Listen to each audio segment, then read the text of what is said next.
AJ, how we doing? Good. How are you? How was the bye week? Great. Good chance to reset. How do you feel like the special teams group has kind of progressed through this year as far as their performance?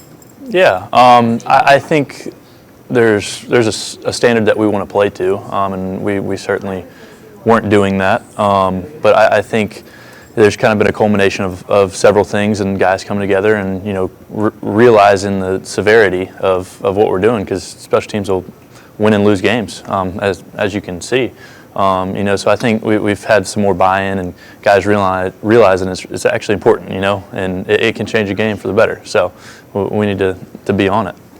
What has been some of those things that have contributed to like that realization? Really, just taking it seriously. Go out and play special teams like you play offense or defense. Attention to detail here in the meetings. Knowing the plays. Take notes, all that stuff. So.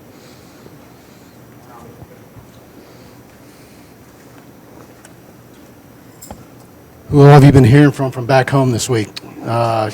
Phone's been blowing up? Yeah, too many people. Asking for tickets as well? Yeah, we weren't going to go all the way down that list. That'd be probably a bit too many. So.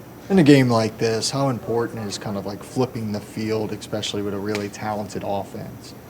Yeah, I think it's huge. A lot of people don't think special teams is that important, back to that point.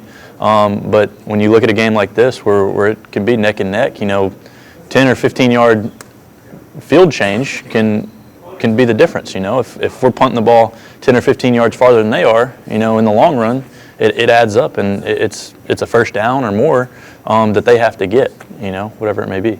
What is your approach when you're trying to pin somebody in the 5 or the 10-yard line? What is your approach? Yeah, one thing that I've kind of been taught, you play pitch and catch with the returner.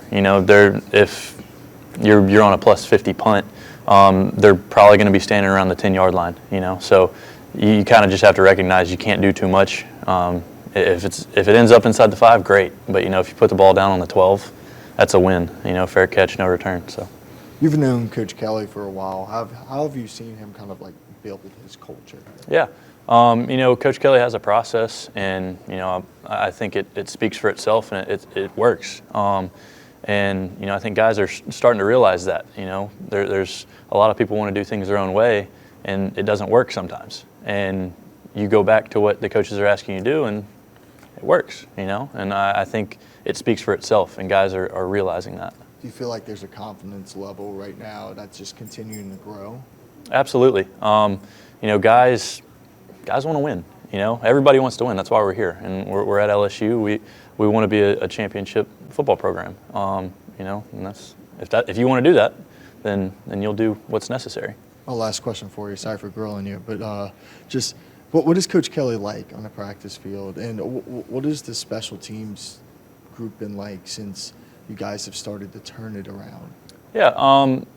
I love Coach Kelly to death. I feel like I owe him a ton for giving me the opportunity to come down here. But I would say, on the practice field, he'll get after your tail if he needs to. But he's also the kind of guy that you can go up and talk to and, ask him whatever you need to ask him. I've built a really good relationship with him, and I don't feel like he's not approachable. He's an easy guy to talk to. And what was the next question? Oh, it was just about kind of you guys had early struggle with the season. Did y'all change anything up during practice or the way you did things? Yeah, not necessarily. There were a few tweaks in terms of meetings and the way it was set up in practice. But I would say from more of the bigger picture, even on offense and defense, we got guys coming together, and I think that plays into it as well. Like in the locker room, guys are. It's a brotherhood's being built, and we're kind of getting our identity, and I think that all has a lot to do with starting to play better in special teams.